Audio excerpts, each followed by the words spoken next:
उन सभी हमलों को अपनी ओर आदत देख आरव बिल्कुल भी नहीं घबराया और वो अपनी जगह पर आराम से खड़ा था। उसके बाद में एक छोटी सी मुस्कान के साथ में उन सभी हमलों को नजरअंदाज करते हुए वो आसमान के अंदर छलांग लगा दी। लेकिन आरव के इस तरह के करतब को देखते ही वहाँ पर खड़ी हुई सारी पब्लिक हैरान हो गई। वो सोच रही थी ये आरव क्या करने जा रहा है, ये तो आसमान में ऐसे चला गया जिससे सारे अटैक से बच जाएगा, लेकिन ये तो उनको एक मौका दे रहा है अपने ऊपर अटैक करने के लिए। भले ही चाहे वो अपने आप को एक हमले से बचा ले, लेकिन वो फिर उसके आगे आने वाले हमलों को से अपने आप को कैसे बचाएगा। ये वास्तव में सबसे बेकार चाल थी। भीड़ के बीच के अंदर हंगामा मच गया। जब आरव इतनी देर से अपने युद्ध के अंदर इतनी सारी अलग अलग तरह के पैतरे दिखा रहा था तो सभी को ये लगा था कि आरव बहुत ही अच्छा लड़ाकू था, तो फिर ये अचानक से इस तरह की नासमझी वाली चाल कैसे चल सकता है, क्योंकि उन सबको भी पता था कि एक लेवल 9 का लड़ाकू कभी भी हवा के अंदर नहीं उड़ सकता था, और अगर वह जमीन पर रहता तो शायद वह उन हमलों से बचने के लिए कुछ ना कुछ कर सकता था।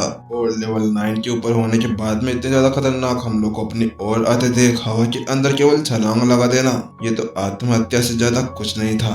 लेकिन उन सभी की नजरों से अलग आरव हवा के अंदर अपने भाले का वार करने से पहले उन सभी हमलों से बचने के लिए हवा के अंदर इधर उधर तैरने लगा। लेकिन आरव के इस तरह के उड़ने को पैतरे को देखते हुए सभी की आंखें खुली की खुली रह गई। वो ने देखा तो सबके मुंह से एक ही शब्द निकला, ये क्या आरव उड़ रहा है? लेकिन लेवल 9 का एक लड़ाकू कैसे उड़ सकता था? सबके सब दंग रह गए जब उन्होंने आरव को इस तरह से हवा के अंदर चलते हुए देखा, क्योंकि केवल अर्धसंत लेवल का एक लड़ाकू ही ऐसे हवा के अंदर उड़ सकता था। उन सभी की निगाहों से अलग रोमा एक छोटी सी मुस्कान साथ में हंसी। ऐसा लगता है कि जैसे कि हमारे टीचर ने उसको हवा में उड़ने वाली वह आर्ट इनको दे दी थी, जो कि इसे इसके परिवार के द्वारा मिली थी, जो ये किसी भी लड़ाकू को हवा में उड़ने के लिए इतनी ताकत तो दे ही सकती थी। तुमने सही कहा, आरव बहुत ही ज्यादा तेज है। उसने उन सभी हमलों से बचने के लिए अपने आप को हवा के अंदर उड़ा दिया, और सभी की यही तो मंशा है कि लेवल 9 का एक लड़ाकू कभी क्या हवा के अंदर नहीं उड़ सकता, तो वह उन सभी को मौका देना चाहता था और उन्हें अपने जाल में फंसाने के लिए वह हवा के अंदर छलांग लगाई थी, क्योंकि उन सभी को पता है कि लेवल 9 का लड़ाकू नहीं उड़ सकता।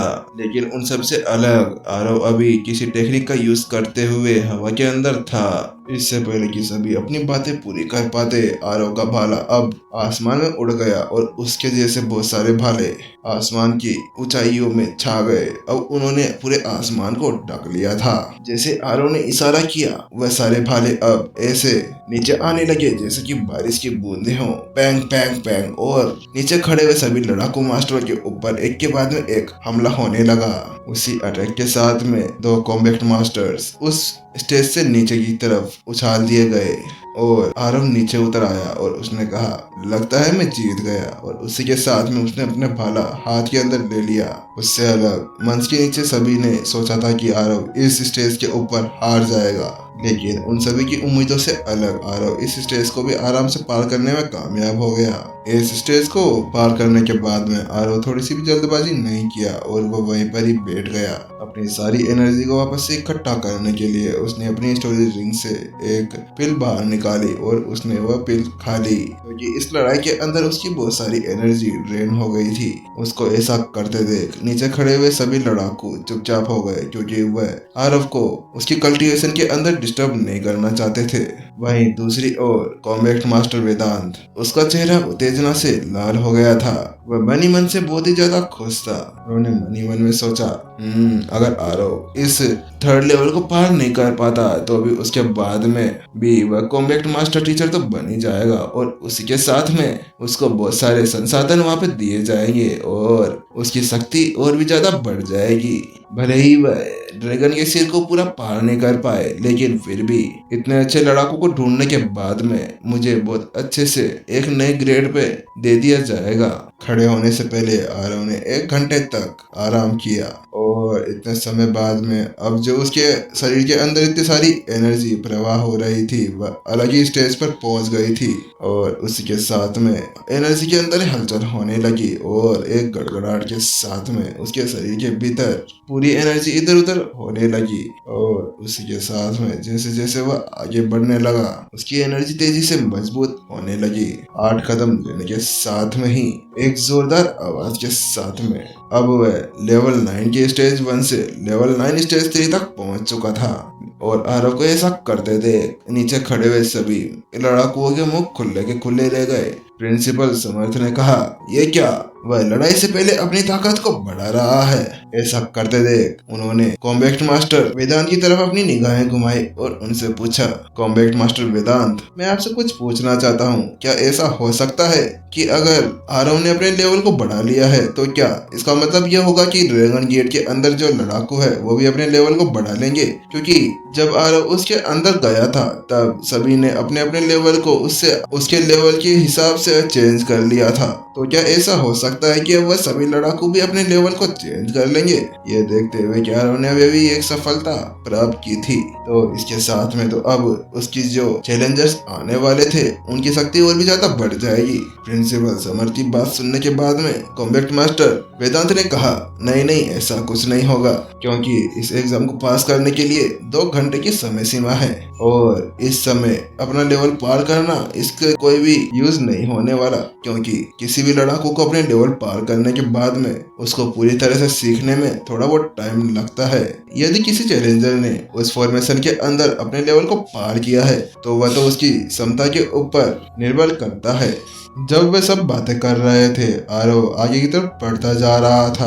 अब जब तक वह आगे बढ़ता जा रहा था उसकी एनर्जी वापस से संतुलन के अंदर आने लगी थी और उसी के साथ में अब 19वें चरण के आसपास में पहुंचने के बाद में उसने उस अड़चन पर भी काबू पा लिया था जो उसको आगे बढ़ने के लिए बीच में आ रही थी और उसी के साथ में अब वह लेवल 9 के टॉप पर पहुंच चुका था। जैसे ही उसने अपने लेवल को पार किया नीचे खड़े हुए सभी कॉम्बैट मास्टर्स की आंखें खुली की खुली रह गई। ये क्या हो रहा है? ये तो अभी भी अपने लेवल को पार करे जा रहा है। इसने अभी तो एक लेवल पार किया था लेकिन इतनी तेजी से कौन लेवल पार कर सकता है? नीचे खड़े हुए किसी को भी कुछ समझ नहीं आ रहा था क्योंकि उन्होंने आज तक किसी को भी इतनी तेजी से अपने लेवल को बढ़ाते हुए नहीं देखा था। उन्होंने आज पहली बार आरव को इतनी तेजी से लेवल बढ़ाते हुए देख वह सभी हैरान थे। उनसे अलग जैसे जैसे आरव आगे बढ़ता गया उसकी एनर्जी अंदर बदलाव आने लगे। रोमा मुस्कुराई। उसने कहा, वह पिछले कुछ समय से अपनी सारी एनर्जी को अपने शरीर के अंदर इकट्ठा करे हुए था क्योंकि पिछले कुछ दिनों से जब उसको पता चला है कि अब वह कॉम्बैट मास्टर बनने के लिए एग्जाम देने वाला था तो उसके बाद में केवल उसने अपनी एनर्जी को इकट्ठा किया और उसके साथ में उसने उसको आगे नहीं बढ़ाया और जब उसके पास में मौका मिल गया था तो अब वह अपने लेवल को इस स्थान पर बढ़ाने के लिए तैयार था।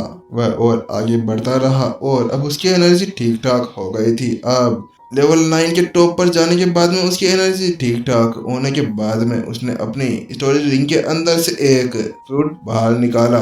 वह लाल रंग का था। उस फल को देखते ही नीचे खड़े हुए अर्नब बख्शी और आकाश आहूजा दोनों की आंखें खुली की खुली रह गई। क्या ये स्कारलेट ड्रैगन फल है? क्योंकि उन दोनों ने पहले भी इसको वहां पर देखा था जब वे लेने के लिए गए थे, लेकिन उस समय उस घाटी के अंदर उनको वहां से खाली हाथ आना पड़ा था और उन्हें पक्का पक्का यकीन था कि नितिन ने वहां से पहले ही वह स्कारलेट फ्रूट्स ले लिए थे, लेकिन अब उसे अपने सामने देखकर वह दोनों अचंभे के अंदर पड़ गए थे। अब जब आरव अपने लेवल को लेवल 9 के टॉप पर पहुंचा चुका था तो वह अब आराम से अपने लेवल को हाफ संत लेवल तक पहुंचा सकता था क्योंकि अब उसके पास में स्कारलेट फल था।